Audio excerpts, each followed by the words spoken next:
नमस्कार, कसे आहात सगळे? जपानी गप्पाच्या या नवीन भागात आपलं खूप खूप स्वागत.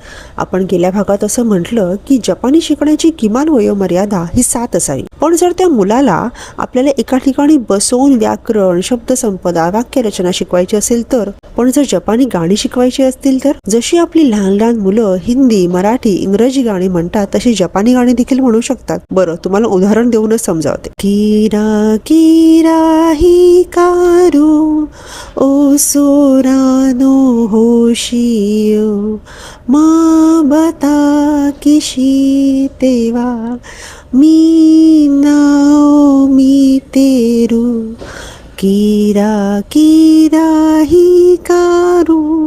ओळखलं ना कोणतं गाणं आहे? या गाण्याची लिंक मी तुम्हाला कॉमेंट सेक्शनमध्ये दिली आहे आणि अर्थ डिस्क्रिप्शनमध्ये. अशीच जपानी गाणी शिकण्यासाठी माझं पेज जपानी गप्पा याला फॉलो करा आणि कॉमेंटमध्ये सांगा तुम्हाला हे गाणं कसं वाटलं.